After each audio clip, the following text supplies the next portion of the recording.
South ఇండియాలోని అతి తక్కువ ధరలకి రత్నాలనందించే ఏకైక సంస్థ 6JVR. ప్రజెంట్ నాతో పాటు జితేందర్ రెడ్డి, అదే మన రాకేష్. అంటే బరస్ట్ నిజంగా అవ్వాల్సి వచ్చిందా, లోపల నుంచి వచ్చిందా, లేకపోతే సినిమా హైప్ కోసం మాట్లాడాల్సి వచ్చిందా? రారు సార్, సెలబ్రిటీస్ రారు. వాళ్ళకి ఇష్టమైతేనే వస్తారు సినిమాకి. సెలబ్రిటీస్ ఎందుకు తెలియదు, సెలబ్రిటీస్ ఎందుకు తెలియదు అడుగుతూనే ఉన్నారు. పొద్దున్న నుంచి నేను మెసేజ్లు చేస్తూనే ఉన్నాను. ఎవరికి మెసేజ్లు చేశారు, ఎవరు మీకు రిప్లై ఇవ్వలేదు, ఎవరు మేము రామన్నారు? ఆ సక్సెస్ మీట్ లో దిల్ రాజు గారు మీ పేరు, మీ సినిమా పేరు ఉపయోగించి కూడా మీకు కౌంటర్ ఇచ్చారు. జితేందర్ రెడ్డి, రాకేష్, ఇక్కడ ఓన్లీ టాలెంట్, ఎవరిని ఎవడు సపోర్ట్ చెయ్యడు. అంటే తర్వాత దిల్ రాజు గారితో మీరు మాట్లాడటం కానీ, దిల్ రాజు గారు మీకు మాట్లాడటం కానీ, ఇద్దరు ఇప్పుడు బాగా ట్రోల్ అవుతున్నారు అనుకోండి బయట. అది ఆ రోజు రాత్రే మాట్లాడారు సార్. ఏమన్నారు? బట్ ఆయన మాట్లాడింది చాలా కరెక్ట్ అండి. నాకు ఆయన ఇంటెన్షన్ తెలుసు. నాకు నో ఒపీనియనా దిల్ రాజు గారి కామెంట్ మీద, మీ మీద? బట్ భయం వేసిందా? ఎందుకంటే ఇండస్ట్రీలో ఎటువంటి సపోర్ట్ లేదు. ఫ్యూచర్ లో ఏదైనా సినిమా వచ్చినప్పుడు మనల్ని తొక్కేస్తారేమో, ఇలాంటి ఏమైనా తిరిగినాయా? ఓ గ్రూప్ అయితే అబ్బా నేను మాట్లాడాల్సింది మాట్లాడారు రాకేష్, అది ఇది అసలు అది ఇది అని చెప్పారనమాట.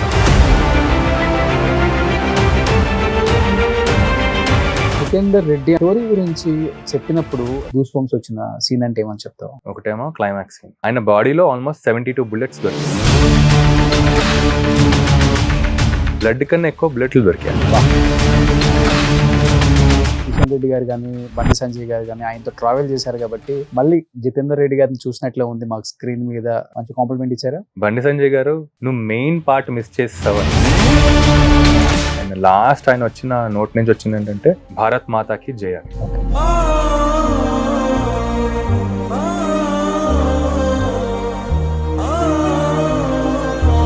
Hi, hello, welcome to Suman TV. నేను మీ రోషన్. సో ప్రజెంట్ నాతో పాటు జితేందర్ రెడ్డి, అదే మన రాకేష్. సో సినిమా ఎంత పెద్ద హిట్ అయిందో పక్కన పెడితే తన మాటల మటుకు చాలా చాలా చాలా చాలా మనసుల్ని దోచేశాయని చెప్పుకోవచ్చు. సినిమా ప్రేక్షకుల్ని, అట్ ద సేమ్ టైం సినిమాని ఇష్టపడే చాలా మంది audience, at the same time cinema పెద్దలకు కూడా తన పేరేంటో తనేంటో సో తెలియజేసేలా ఒక స్పీచ్ ఇచ్చారనమాట. So Jitender Reddy and Rakesh, first of all congratulations. ఎందుకంటే జితేందర్ రెడ్డి గారు ఎలా ఉంటారో మనకు తెలియదు ఇప్పుడున్న యూత్కి, ఈ జనరేషన్కి. బట్ అలాంటి ఒక వ్యక్తి ఐడియాలజీ, ఆయన ఎంత మంచి ఫ్రీడమ్ ఫైటరు అండ్ ఏం త్యాగం చేశారో ప్రతి ఒక్కటి కూడా మీరు సినిమాలో చాలా అందంగా చూపించారు, నో డౌట్ దాంట్లో. First of all thank you. ఇలాంటి ఒక మంచి సబ్జెక్ట్ తీసుకొని అటెంప్ట్ చేసి థియేటర్లో ఒక మంచి రెస్పాన్స్ వచ్చింది. ఇప్పుడు బయట ఎలా అనిపిస్తుంది? ఫస్ట్ ఆఫ్ ఆల్ ఆయన స్టోరీ, ఆయన గురించి విన్నప్పుడు గూస్ బంప్స్ అనిపించిందా? First of all very happy అనిపిస్తుంది సార్. ఎందుకంటే ఇప్పుడు జితేందర్ రెడ్డి గారు ఫస్ట్ ఆయన్ని ఎలా మనం ట్రాన్స్లేట్ చేయగలుగుతాం స్క్రీన్ మీద అనేది అదే ఛాలెంజ్. అండ్ ఇప్పుడు చూసిన ఎప్పుడైతే సినిమా రిలీజ్ అయిన తర్వాత ఎవరైతే చూసారో సినిమాని, ఎస్పెషల్లీ వాళ్ళ ఫ్యామిలీ మెంబర్స్ అండ్ మన మినిస్టర్స్ లైక్ బండి సంజయ్ గారు కానీ, లేకపోతే కిషన్ రెడ్డి గారు, వీళ్ళందరూ ట్రావెల్ చేశారు ఆయనతో పాటు. వాళ్ళు చెప్పడం ఏంటంటే మాకు జితేందర్ రెడ్డి కనిపించారని. సో మా జితేందర్ రెడ్డిని మేము చూసుకున్నామని. ఓకే, సో అది నాకు గ్రేటెస్ట్ కాంప్లిమెంట్ సార్. సో అంటే జోష్ సినిమా దగ్గర నుంచి చూస్తున్నాం రాకేష్ ని. అండ్ బాహుబలిలో మీ క్యారెక్టర్ నేమ్ ఏంటి? సేతుపతి. సో చెయ్యి నరికేసే సీన్, చెయ్య తర్వాత తలక అనుష్క గారిని ఏదో పట్టుకుంటున్నారు అని చెప్పేసి అక్కడి నుంచి ఇప్పటి వరకు చూస్తూనే ఉన్నాం రాకేష్ ని. ఒక్కసారిగా ఈ సినిమా కోసం ట్రాన్స్ఫర్మేషన్ చాలా బాగా చేశారని చెప్పుకోవచ్చు, బాగా కష్టపడ్డారని కూడా చెప్పుకోవచ్చు. ఫస్ట్ ఆఫ్ ఆల్ ఈ ట్రావెల్ గురించి ఏం చెప్తారు, జోష్ to Baahubali? First of all చాలా ఇంట్రెస్టింగ్ ఎక్స్పీరియన్స్ సార్ నాకు. 2009 నుంచి ఇప్పటి వరకు 2024 వరకు. అండ్ నాకు క్రూషియల్ పీరియడ్ ఏంటంటే 2016 బాహుబలి చేసే టైంలో నాకు అనిపించింది ఏంటంటే ఎస్ ఓకే, నాకు పెద్ద సెటప్లో సినిమా చేస్తాను, పెద్ద డైరెక్టర్తో చేస్తాను, ఇప్పుడు నెక్స్ట్ ఏంటని ఇంకా ఇలా చేసుకుంటూ వెళ్తే నాకు డెఫినెట్గా రోల్స్ వస్తాయి. బాహుబలి తర్వాత నెక్స్ట్ ఏం చేయాలి, ఇంకా నేనైతే ఇలా క్యారెక్టర్ రోల్స్ అయితే నేను చేయను, చేస్తానేమో కానీ బట్ అయితే నాకు లీడింగ్ యాక్టర్, హీరోగా నేను చేయాలి కదా, అది వన్ ఆఫ్ ద గోల్ నాకు అది. ఓకే అని అంటే ముందు నుంచే ట్రై చేస్తూ ఉన్నా సార్, 2013 నుంచే. బట్ 16కి ఇంకా డిసిషన్ తీసుకున్నాను sir, okay, no to character roles. 2016 start చేస్తే 2019లో మన సినిమా ఎవరికి చెప్పద్దనే సినిమా వచ్చింది సార్. ఓకే, ఏ హీరోస్ చెప్పేవాళ్ళు సెట్లో ఉన్నప్పుడు నువ్వు మంచి లీడ్ రోల్స్ ట్రై చేయి, హీరోగా ట్రై చేయి, డెఫినెట్గా మేము సపోర్ట్ చేస్తాం, ఇలాంటివి ఏమన్నా అన్న తర్వాత మీకు డెఫినెట్ గా నేను లీడ్ రోల్స్ చేయాలి అనిపించిందా, లేకపోతే మీకే ఉందా ఫస్ట్ నుంచి? అంటే ఏ హీరో చెప్పలేదు సార్ ఫ్రాంక్లీ. నాకు ఒకే ఒక డైరెక్టర్ నాకు కాన్ఫిడెన్స్ తెప్పించింది ఏంటంటే, ఆల్మోస్ట్ ఇంకా ఓ టైంలో రెస్ట్లెస్ అయిపోయి ఫ్రస్ట్రేట్ అయిపోయి వెళ్ళిపోవాలనుకుంటాం కదా, బా ఇక్కడ వర్కౌట్ అవ్వదేమో ఇంకా ఇది వదిలేసి వెళ్ళిపోవాలన్న టైంలో సుకుమార్ గారిని కలిసానండి. సుకుమార్ గారిని చాలా ట్రై చేసామని, ఆయన తెలుసు అనమాట, రాకేష్ అని ఒక ఉన్నాడు యాక్టర్, తిరుగుతున్నాను నా చుట్టూరా అని. సుకుమార్ గారిని వెళ్ళి మన నాన్నకు ప్రేమతో ఆయన ఆ టైంలో కలిసానండి. అప్పుడు సుకుమార్ గారు ఒక చిన్న నా వర్క్ ఉంటే చూపెట్టా అనమాట. చూపెట్టిన తర్వాత సుకుమార్ గారు నాకు ఒక 2-3 మాటలు చెప్పారు. ఒకటేంటంటే, రాకేష్ నువ్వు రెగ్యులర్ యాక్టర్ కాదు, చాలా డిఫరెంట్ యాక్టర్, నీ యాక్టింగ్ కేపబిలిటీస్ గురించి నీకు తెలియట్లేదు అని. సో నా యాక్టింగ్ కేపబిలిటీస్ గురించి చెప్పారు.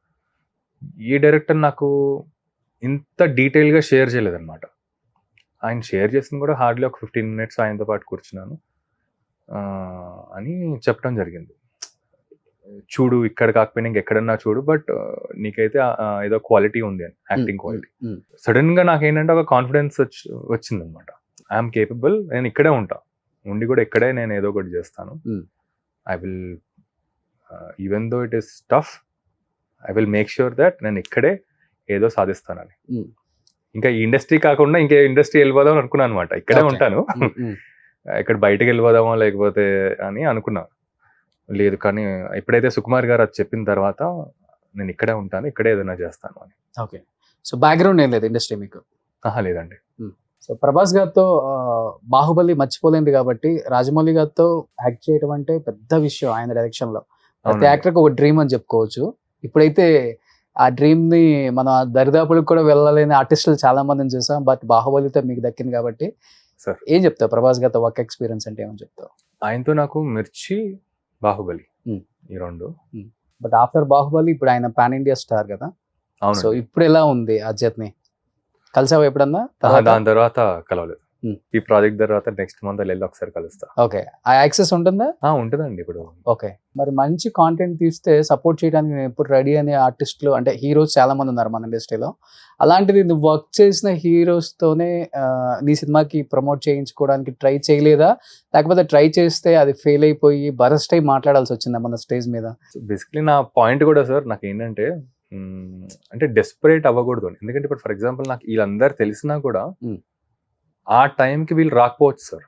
ఓకే, ఇప్పుడు ప్రభాస్ గారు తీసుకోండి, లేకపోతే బన్నీ గారు తీసుకోండి, ఇంకెవరన్నా. బట్ వాళ్ళ టైం తీసుకొని మనం ఫిక్స్ చేసుకోవచ్చు కదా? చేసుకోవచ్చు అండి. బట్ ఎలా ఉంటుంది అంటే, లాస్ట్ 1 month ప్రమోషన్ ఉంటుంది, మనం ఆ 1 month కాస్త ఇంకా 20 days అయిపోద్ది.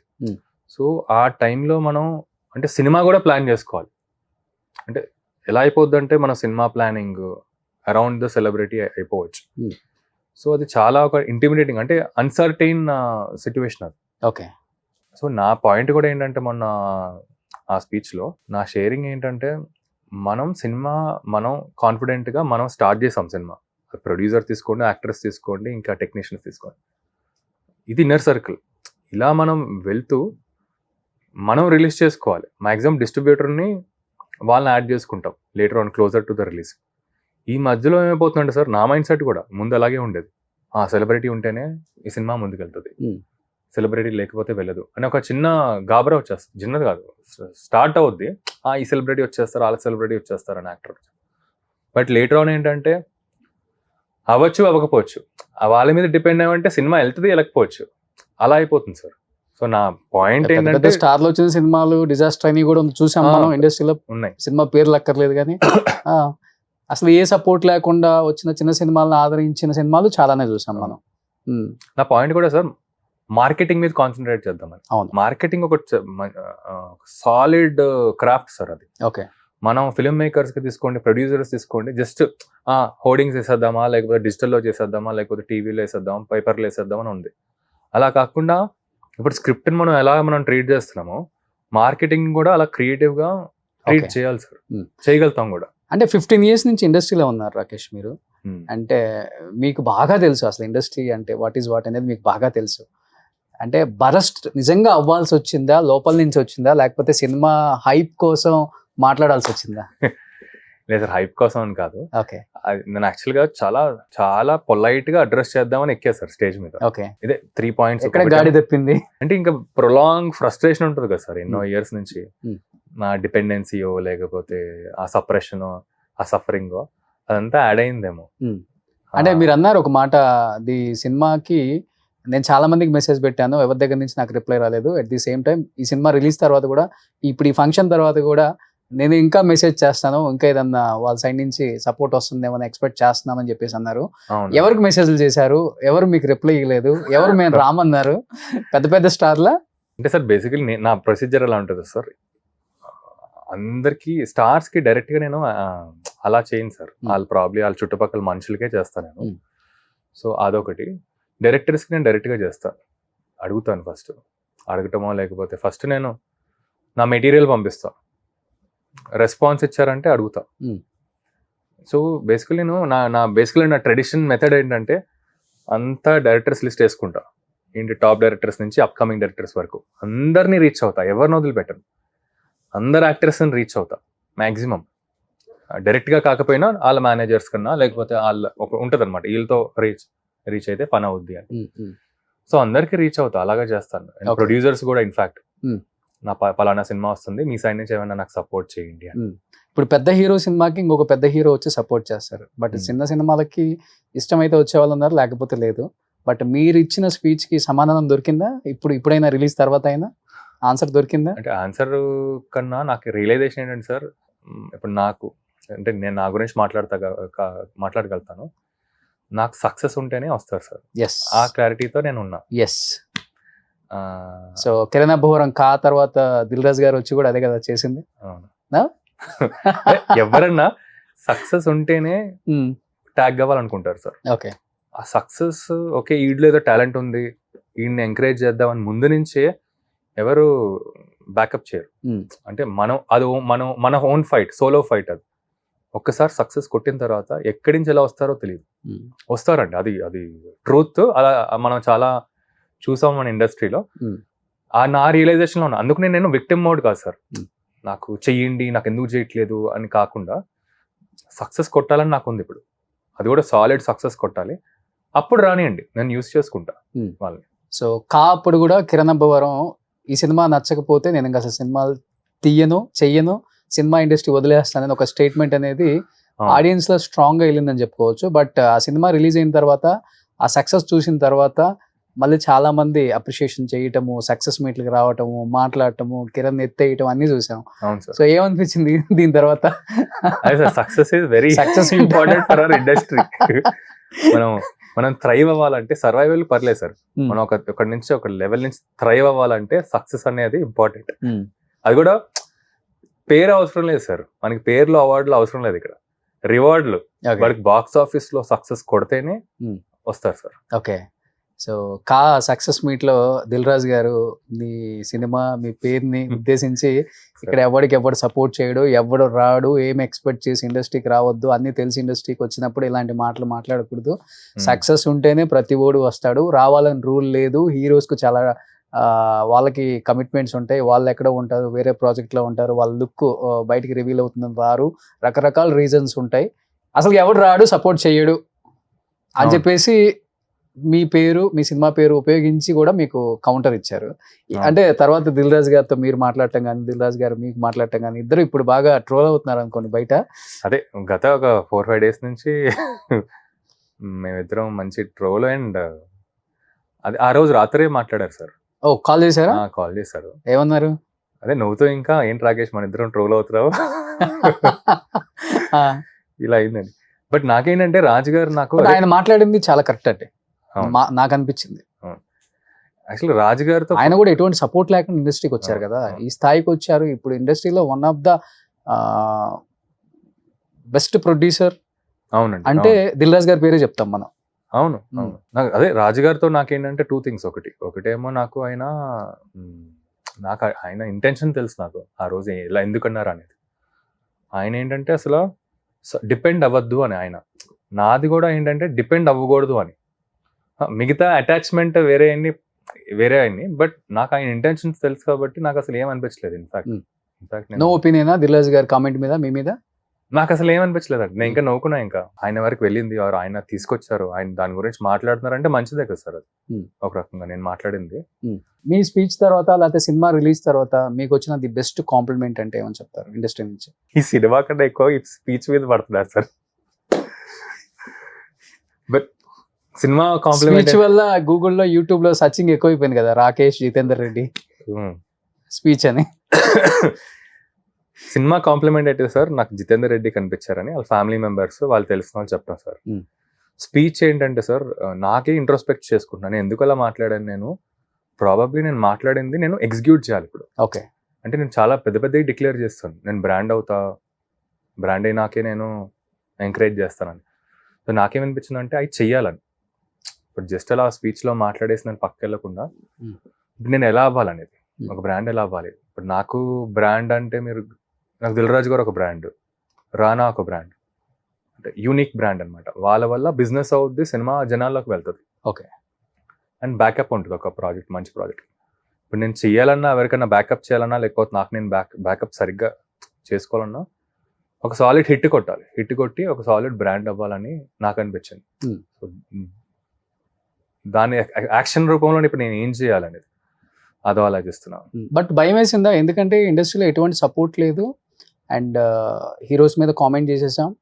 రేపు ఫ్యూచర్లో ఏదైనా సినిమా వచ్చినప్పుడు మనల్ని తొక్కేస్తారేమో, ఇండస్ట్రీ తొక్కేస్తుందేమో, మనల్ని జాగ్రత్తగా ఉండాలేమో, ఉండకుండా మాట్లాడేసేమో, ఇలాంటివి ఏమైనా తిరిగినాయా మైండ్లో? పక్కన వాళ్ళు చెప్పారు సార్ ఎక్కువ, Hmm.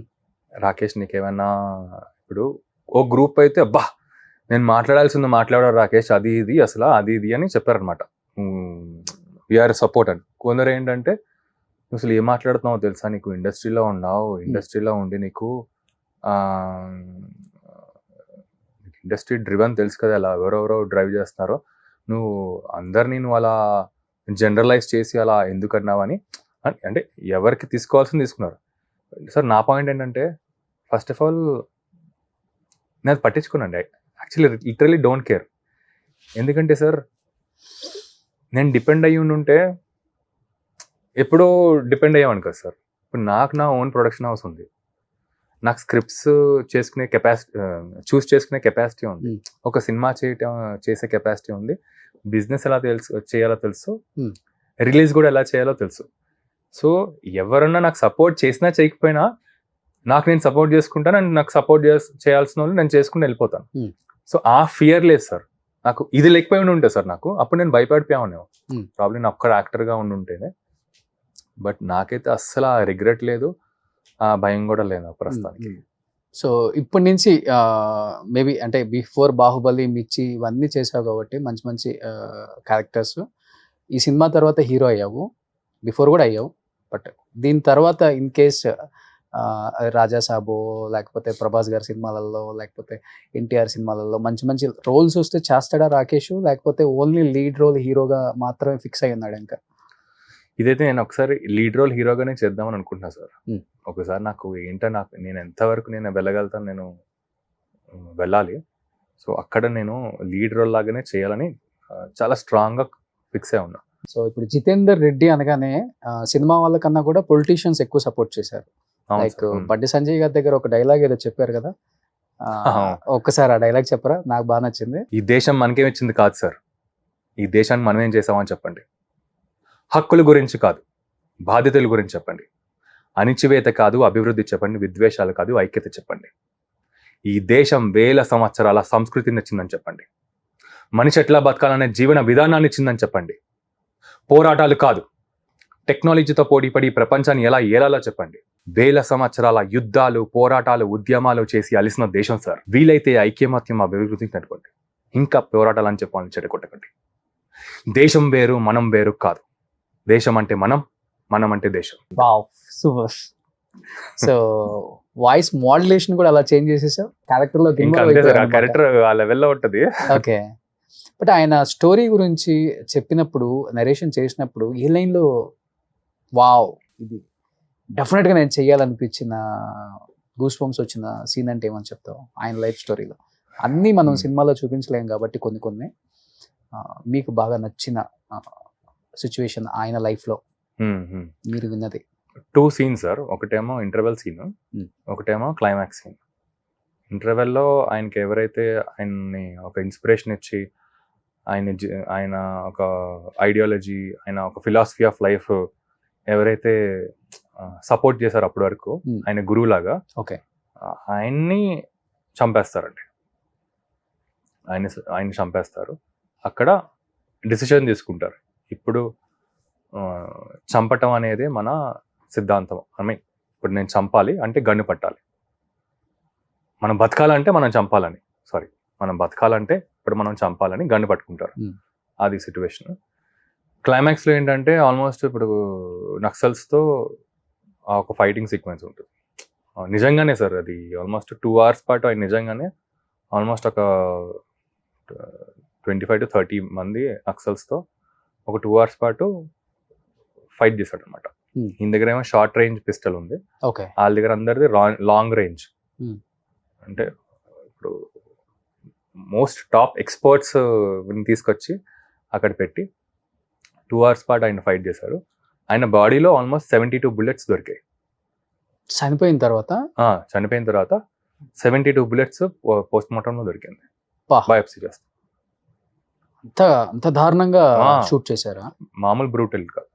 ఓకే, ఈయన ఫైట్ అలాగే ఉంటుంది, అలా అంత బ్రూటల్ గా కూడా ఈయన కాల్చారు. 72 bullets, ఇంకెన్ని బుల్లెట్స్ వెళ్ళిపోయినాయో. అవును, ఆయన ఇంకా వాళ్ళు చెప్పడం ఏంటంటే 72 bullets దొరికాయి, ఇంకెన్నో బుల్లెట్స్ బాడీ నుంచి వెళ్ళిపోయినాయి. సో 100+ bullets షూట్ చేశారు. సో ఈయన ఎంతమందిని చంపండొచ్చు అప్పట్లో నక్సల్స్ని? ఆల్మోస్ట్ ఈయనకే 70-100 బుల్లెట్లు బాడీలో షూట్ చేసి చంపారంటే వాళ్ళకి ఎంత ఆయన మీద ఆ కోపం, అదే కోపం, కక్ష ఎంత ఉండుంటే అన్ని బుల్లెట్స్. అవునండి, యూజువల్గా అయితే 4-5 బుల్లెట్స్కి మనిషి చనిపోతాం కదా. అవును, అలాంటిది 70 బుల్లెట్లు బాడీలో దూరాయంటే ఓ మై గాడ్, ఎక్కడ స్పేస్ ఉండదు. అన్ని బుల్లెట్లే అంట, బ్లడ్ కన్నా ఎక్కువ బుల్లెట్లు దొరికాయంట.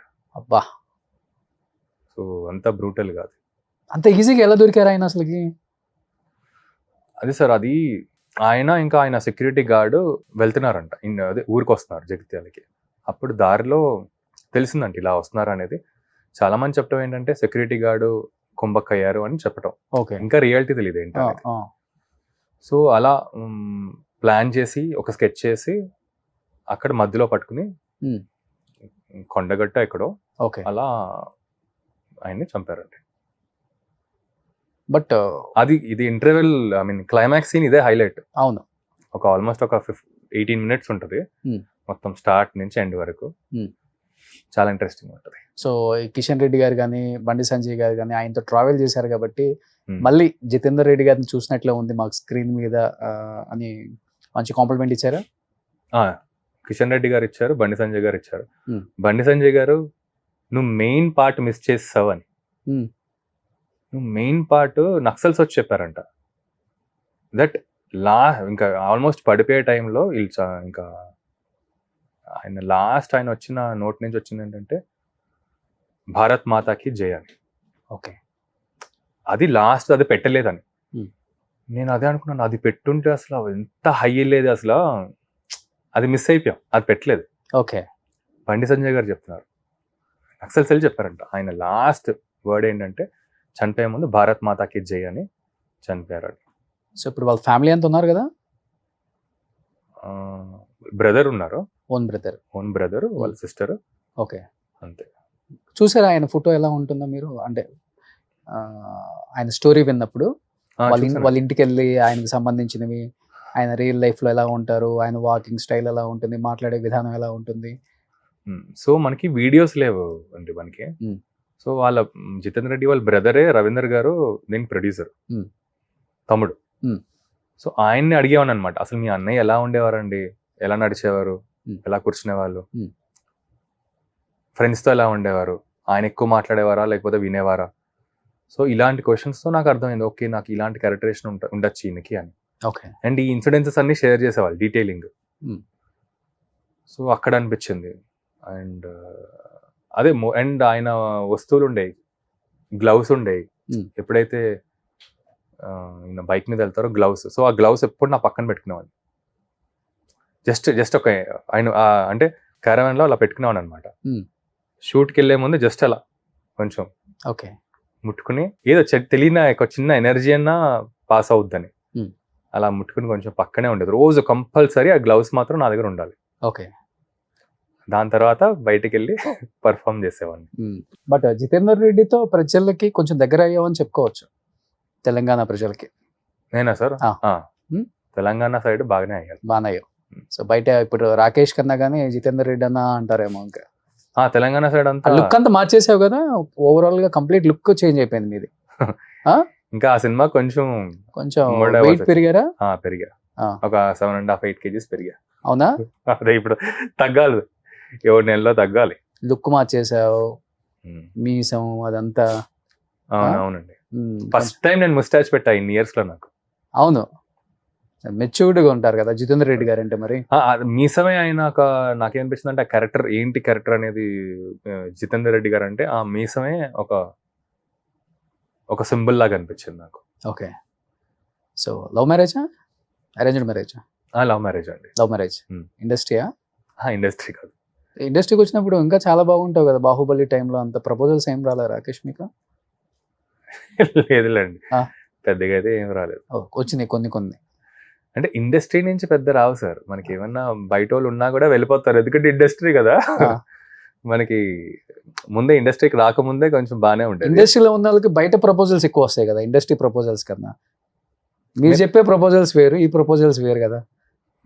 మీరు చెప్పేది ఏది? నేను చెప్పేది మీకు తెలుసు కానీ. ఓకే, అలా ఆ ప్రపోజల్స్ అంటున్నారా? అంతగా లేవండి. నార్మల్ పెద్ద మన అంటే అటు సైడ్ వెళ్ళేవాడిని కాదు కదా సార్ నేను. నా పనిని చూసుకుని ఫటాఫట్ మనం వెళ్ళాలా ఏంటి అవి వస్తాయి అంటారా? అంతే. అంటే ఎక్కువ హైట్ వెయిట్ ఆ ఫిజిక్ చూసి ప్రపోజ్ చేస్తారా, లేకపోతే మంచి మనసు, మంచి అబ్బాయి, బాగా మాట్లాడతాడు, రెస్పెక్ట్ ఇస్తాడు, ఇలా ఎక్కువ? అంటే 2 రకాల ప్రపోజల్స్. ఎవడ స్పెసిఫికేషన్ అడుగు కదా సార్, ఇంకా అవతల వాళ్ళు ఎలా చూస్తారో తెలియదు కదా. ఓకే. పెద్దగా అంతా ఉండేది కాదు సార్. అదే ఇండస్ట్రీకి రాకముందే కొంచెం ఉండేది అనమాట, మంచి కొంచెం చిన్న ఒక ఫ్యాన్ బేస్ లాగా ముందే ఉండేది, కాలేజ్ టైంలో, స్కూల్ టైంలో. ఓకే. ఇక్కడ ఇండస్ట్రీకి వచ్చినాక ఇప్పుడు సో అక్కడే దుమ్ము దులిపేసి వచ్చారు కాలేజ్ స్కూల్లోనే. అంటే కొంచెం యాక్టివ్ గానే ఉండేవాడిని సార్, కల్చరల్ యాక్టివిటీస్ లో యాక్టివ్ ఉండేవాడిని, స్పోర్ట్స్ లో యాక్టివ్ ఉండేవాడిని, కొంచెం ఫ్రెండ్స్ గ్రూప్ బాగుండేది, పెద్ద గ్రూప్స్ ఉండేవి. సో ఇండస్ట్రీకి వచ్చాక కామ్ అయ్యారు కొంచెం. చాలా కామయ్యా. ఎటు వెళ్ళాలో తెలియదు, ఇటు వెళ్ళాలి, ఇటు వెళ్తే ఇటు కాదంటారు, అటు వెళ్తే ఇటు కాదంటారు. సరే మన దారి మనం ఎత్తుక్కోవాలి ఇంకా అని. సో పాత రాకేష్ అప్పుడప్పుడు వస్తుంటాడు అనమాట, మొన్న మాట్లాడినట్టు. అంతేనా? ఆ టోన్ లో మాట్లాడండి సార్, గట్టిగా అయితే ఏదో ఒకటి అంటే నా ఒపీనియన్ అయితే చెప్తాను సార్. ఇంకా అంటే ఇండస్ట్రీలో ఒకటి ఉంటుంది, చెడు చెవులో చెప్పుకోవాలి, మంచి 10 మందికి చెప్పుకోవాలి అని. మనమేమో చెడు అందరికి చెప్తాం, మంచి మాత్రం చెవులో చెప్పుకుంటున్నాం. అంటే మీదని కాదు, చాలా ఈ మధ్య కొన్ని చూస్తున్నాం కాబట్టి అర్థం అవుతుంది. అంటే ఎలా ఉండాలో ఇక్కడే అర్థం చేసుకోవచ్చు, ఎలా ఉండకూడదు ఇక్కడే అర్థం చేసుకోవచ్చు. బట్ మీకంటూ ఒక ఇన్స్పైర్ అయిన పర్సన్, లేకపోతే అరే ఈ హీరో కదా నాకు ఇన్స్పిరేషన్గా తీసుకొని వచ్చింది అనుకున్న హీరో, ఆయన క్వాలిటీస్ ఆయనలాగా ఉండాలి, అలాంటి ఎప్పుడన్నా ఫాలో అవుతుంటారా? లైక్ చిరంజీవి గారి లాగా, పవన్ కళ్యాణ్ గారి లాగా. ఫ్యాన్స్ అంటే నాకు చిన్నప్పుడంతా చిరంజీవి గారు సార్, చిరంజీవి గారు, తర్వాత కొంచెం కళ్యాణ్ గారు. తర్వాత నాకు ఏమైపోయిందంటే ఎప్పుడైతే ఇండస్ట్రీలోకి వచ్చానో నాకు ప్రాబ్లం, నేను ఇండస్ట్రీలోకి వచ్చేసానేమో అనే దాంతో ఒక మెనియాక్ లాగా ఉంటాం కదా సార్. ఆల్మోస్ట్ దగ్గర రేంజ్లోకి వచ్చాం కదా సార్, చూస్తున్నాం కదా. సో ఫ్యాన్స్ అనేది ఫ్రాంక్లీ ఏంటంటే అది లేదు నాకు. ఇప్పుడు ఫ్రాంక్లీ ఏంటంటే నాకు సుకుమార్ గారు, ఓకే, దిల్ రాజు గారు, వీళ్ళిద్దరికి నేను యాక్చువల్గా హార్డ్ కోర్ ఫ్యాన్స్ అనమాట నేను. ఓకే. ఎందుకంటే వాళ్ళు చేసే వాళ్ళ థాట్ ప్రాసెస్ అన్న, వాళ్ళు చేసే పనులు అవన్నీ అండ్ జెన్యూనిటీ. సో అలా నాకు వీళ్ళిద్దరు చాలా బాగా కనెక్ట్ అవుతారు. ఓకే. అంటే వీళ్ళిద్దరికి నేను హార్డ్ కోర్ ఫ్యాన్స్ అని అనుకోవచ్చు. అందుకనే కదా దిల్ రాజు గారు మీ గురించి మాట్లాడింది. ఆయన సో ఎలా ఉంటుందంటే ఇండస్ట్రీలో చిన్న హీరోకి పెద్ద బ్యానర్ లో వర్క్ చేయాలని ఉంటుంది, పెద్ద హీరోకి హిట్ కొట్టాలి అని ఉంటుంది, అంతే కదా? అదే కాన్సెప్ట్. పెద్ద హీరోకి పెద్ద బ్యానర్, చిన్న బ్యానర్, మంచి బ్యానర్ ఆటోమేటిక్ గా వచ్చేస్తుంది, వాళ్ళకి హిట్టే ఇంపార్టెంట్. బట్ చిన్న హీరోకి ఎప్పుడు పెద్ద బ్యానర్ ఉంటుంది. నీకన్నా ఇప్పుడు దిల్ రాజు గారి బ్యానర్ మీద పడిందని చెప్పి నాకు అర్థం అవుతుంది. దిల్ రాజు గారు సార్, బట్ నాకేమనిపిస్తుంది సార్ ఫ్రాంక్లీ దిల్ రాజు గారితో ఎప్పుడు ఆయన దగ్గర నుంచి తీసుకోవటమే ఉంటుంది సార్. Hmm. నేను ఎన్నో ఇయర్స్ నుంచి చూస్తున్నా కదా. ఇన్ఫాక్ట్ జోష్ ఫస్ట్ ఆయన సినిమాలోనే చేశాను, వచ్చింది కూడా ట్రావెల్ అవుతూ. ఎప్పుడు దిల్ రాజు గారి దగ్గర నుంచి ఈ దగ్గర నుంచి ఈ పాట ఎలా లాగేసుకోవచ్చు, అది ఎలా లాగేసుకోవచ్చు, జనాలందరూ ఎక్కువ అలాగే చూస్తారు రాజు గారిని. ఇప్పుడు ఆయనకి కాంట్రిబ్యూట్ చేయాలనేది ఎవ్వరు చూడరు. Hmm. ఇప్పుడు నాకేంటంటే ప్రాబ్లీ ఆయన ట్రావెల్లో కనెక్ట్ అయిపోయారు. అండ్ ఎప్పుడైతే నాకు ఏమన్నా సజెషన్స్ ఏమైనా కావాలి అంటే ఇలా ఆయన అడుగుతా. నాకు మైండ్ సెట్ ఎలా చేసుకున్నాను అంటే, నేను ఆయనకు ఉపయోగపడితే నేను కంపల్సరీలీ అడుగుతా. ఇప్పుడు నాకు మార్కెట్ వచ్చినాక, అంటే నాకు మార్కెట్ వస్తే తప్పకుండా ఫస్ట్ ప్రొడ్యూసర్ని వెళ్ళి ఆయన్నే అడుగుతాను, Hmm. నాకు చేయండి అని. ఓకే. మార్కెట్ లేకుండా ఇప్పుడు నేను అడిగినా ఆయన ఏంటంటే ఆబ్లిగేషన్ మీద ఏదో సర్లే అని చేయాలి, కానీ ఆయనకు ఉపయోగపడాలని నాకు మైండ్లో అయితే ఓకే. ప్రస్తుతం. బట్ ఈ సినిమా తర్వాత లైనప్ పెట్టుకున్నారా మూవీస్? అంటే మన ప్రొడక్షన్ నుంచి ఒకటి ఉందండి, అది చేసేసాను. అది ఫెబ్కి రిలీజ్ చేద్దామని ప్లాన్ చేస్తున్నాం. ఓకే. సో జితేందర్ రెడ్డి తర్వాత రాకేష్ అంటే ఏంటో ఇండస్ట్రీకి తెలిసింది, ఆడియన్స్కి తెలిసింది కాబట్టి ఇప్పటి నుంచి ఇలాంటి లైఫ్ స్టోరీస్, ఇలాంటి బయోగ్రఫీస్ ఈ వీటికి మాత్రమే పరిమితం చేస్తుంది ఇండస్ట్రీ కొన్ని సంవత్సరాలు మనల్ని. అరే జార్జ్ రెడ్డి తీశాడు, ఆ అబ్బాయిని పెట్టండి, జితేందర్ రెడ్డి తీశాడు, ఈ అబ్బాయిని పెట్టండి. బిఫోర్ చూసాం మనం, చాలా మంది బయోగ్రఫీస్కి పరిమితం అయ్యారు కొన్నాళ్ళు, పాపం కంటిన్యూగా చేసుకుంటూ వచ్చారు. అవును సార్. బట్ రాకేష్ ఏదన్నా చేంజ్ చేస్తున్నారా? చేస్తాను. ఎలాంటి స్టోరీస్ చేయాలని మీకు ఎక్కువ ఇంట్రెస్ట్? లైక్ అంటే నేను బయోగ్రఫీ romantic. నేను అటెంప్ట్ చేస్తాను. Hmm. ఇప్పుడు నాకేంటంటే ఇప్పుడు బయోగ్రఫీతో నాకు ఆ ఒక ఎక్స్పీరియన్స్ వచ్చింది నాకు. అండ్ యాక్షన్ డ్రామా నాకు ఎప్పటి నుంచో చేయాలని అనిపించిందండి. Hmm. యాక్షన్ డ్రామా బయోపిక్ ఏది, సో అది తీరిపోయింది నాకు. Hmm. ఇప్పుడు నాకేంటంటే ఎక్స్ప్లోర్ చేస్తూ వెళ్ళాలని డిఫరెంట్ ఓకే. అండ్ కమర్షియల్గా మనం హిట్ కొట్టాలని. Hmm. ఇప్పుడు నాకు ఎక్స్పెరిమెంటింగ్ కన్నా ఒక క్లియర్ హిట్ ఇది కొట్టాలి మనం అనేది అది మైండ్లో ఉంది స్ట్రాంగ్గా. సో సక్సెస్ అనే మాట విని ఎన్ని సంవత్సరాలు అవుతుంది? అంటే సక్సెస్ అయితే వస్తుందండి. కమర్షియల్గా నాకు నంబర్స్ కనిపించట్లేదు. కమర్షియల్గా నంబర్స్ కనిపిస్తేనే అందరూ తిరుగుతారు, నంబర్ ఆఫ్ పీపుల్ వస్తారు. Hmm. ఆ కమర్షియల్ నంబర్స్ ఇప్పుడు ఏ సినిమా చేసినా అబ్బా రాకేష్ అసలు భలే చేస్తావు, ఆర్ నీకు అవార్డ్స్ వస్తాయి, అది నాకు అవార్డ్స్ వద్దు, అవార్డ్స్ కాంప్లిమెంట్ ఓకే అవి సెకండరీ అయిపోయింది. ఇప్పుడు మనం స్ట్రాంగ్గా ఫార్వర్డ్ వెళ్ళాలి, మనం చూసుకుంటూ వెళ్ళాలంటే మనకి ఇది నంబర్స్ కనిపించాలి. ఓకే. డిస్ట్రిబ్యూటర్స్కి, ఎగ్జిబిటర్స్కి, ప్రొడ్యూసర్స్కి నంబర్స్ కనిపించి అప్పుడు మనకు బిజినెస్ అంతా మారుతుంది అనమాట. సో జితేందర్ రెడ్డి, రాకేష్ రెడ్డియా? బయట ఇప్పుడు ఈ టాక్ కూడా గట్టి నడుస్తుంది. లేదు, రాకేష్ రాకేష్ ఆ? రెడ్డి గారు, రెడ్డి గారు. జితేందర్ రెడ్డి అలా ఇంకా అందరు కన్ఫ్యూజ్ అవుతున్నారు. సో ఎనీహౌ థియేటర్స్ లో ఉంది కాబట్టి ఏం చెప్తారు జితేందర్ రెడ్డి గురించి? చూడని వాళ్ళు ఇలాంటి స్టోరీస్ ఎందుకు చూడాలి అనే దానిలో ఒక మాటలో ఏం చెప్తారు మీరు? ఇప్పుడున్న జనరేషన్ కూడా తెలియాలి ఆయన గురించి. అవును సార్. అంటే ఒకటి ఏంటంటే ఇప్పుడు జనరేషన్ ఇది సినిమా ఏంటంటే ఒక ఐడియాలజీ బేస్, ఒక ఐడియాలజీ సైడ్ తీసుకున్నాం అనమాట. ఇప్పుడు రైట్ ఐడియాలజీ, లెఫ్ట్ ఐడియాలజీ ఉంటే రైట్ ఐడియాలజీ చెప్తున్నాం. ఒకటి ఏంటంటే నాకు అదే చెప్పే ముందు నాకు ఇంకొకటి చెప్పాలనుకుంటున్నాను ఏంటంటే, ఇది బేసికలీ జితేందర్ రెడ్డి గారు RSS, Sangh family, Hindu family అని. సో హిందూయిజం అనేది ఇంక్లైన్డ్ ఫిలిం. సో ఇప్పుడు చాలా మంది ప్రో హిందూయిజమ్స్ ఉన్నారు కదా, Okay. హిందువులం మేము హిందువులం అని గొంతు చించుకుని నడుస్తున్నారు కదా సార్. అంటే ఇప్పుడు ఎక్కడ చూసిన ప్లాట్ఫామ్లో హిందూయిజమ్స్ గురించి వాళ్ళకి తెలిసినా తెలియకపోయిన నాలెడ్జ్లో మన కంట్రీ ధర్మం గురించి నేను కాపాడాలి అది ఇది అంటారు. వాళ్ళు ఫస్ట్ వచ్చి చూడమనాలి సార్ వాళ్ళని. ఎందుకంటే కింద మీద కష్టపడి ప్రొడ్యూసరు ఐడియాలజీ సపోర్టో లేకపోతే హిందూయిజం సపోర్టో సినిమా చేశారు. ఇప్పుడు ఎవడైతే హిందూయిజం నేను హిందూ అంటారో ఫస్ట్ వాళ్ళు కదలాలి సినిమాకి. వాళ్ళు కదలట్లేదు. ఇప్పుడు ఏంటంటే జనరల్ ఆడియన్స్ వస్తున్నారు, అంటే మనం వెళ్తున్నాం. ఓకే. ఎవరైతే దీనికి బ్యాకప్ ఉందో మొత్తం ఐడియాలజీ వాళ్ళు అసలు కదలాలి. సో నేను చెప్పాలేమనుకున్నానంటే, ఒకటేమో ఎవరైతే హిందూ అని సగర్వంగా చెప్పుకుంటూ ఉంటారో వాళ్ళు కదలాలి. సెకండ్ థింగ్ ఏంటంటే ఇది ఒక మంచి సినిమాటిక్ ఎక్స్పీరియన్స్ ఇచ్చే సినిమా సార్. ఇది మనకి థియేటర్లో సినిమాటిక్ ఎక్స్పీరియన్స్ ఇచ్చే ఒక మంచి action drama, emotional action drama. So ఆరాంగా మనం ఒక ఫ్యామిలీతో, ఫ్రెండ్స్తో వెళ్ళి ఒక ఎమోషనల్ హై అయ్యి రావచ్చు. సో ఎనీహౌ మంచి అటెంప్ట్ చేశారు, మంచి సినిమా తీశారు. సో మంచి సినిమా తీశారు కాబట్టే కిషన్ రెడ్డి గారు లాంటి వాళ్ళు, బండి సంజయ్ గారు లాంటి వాళ్ళు పార్టిసిపేట్ చేసి సినిమా చూసి మళ్ళీ ఒక్కసారి ఆయన జీవిత చరిత్రని గుర్తు చేసుకునే విధంగా నిజంగా డైరెక్టర్ కానీ మీరు కానీ చెప్పాలంటే మంచి అటెంప్ట్ చేసినట్టే. సక్సెస్ అయ్యారని మేము అనుకుంటున్నాం డెఫినెట్గా. Sir. ఎస్, డెఫినెట్గా మీ వంతు భాగంగా సినిమాని ఎంత ముందుకు తీసుకెళ్లాలో అంత ముందుకు తీసుకెళ్లారు అండ్ చాలా కష్టపడ్డారు. అండ్ నెక్స్ట్ సినిమాకి కష్టాలన్నీ తీరిపోయి ఓకే. సో లైనప్ అన్నమాట, అందరూ హీరోస్ అంతా ఈ సినిమాకి ప్రమోషన్కి రావాలని సో మనస్ఫూర్తిగా కోరుకుంటున్నాను. Rakesh, wish you good luck. Thank you so much. చాలా హ్యాపీగా ఉంది మిమ్మల్ని ఇలా చూడటం.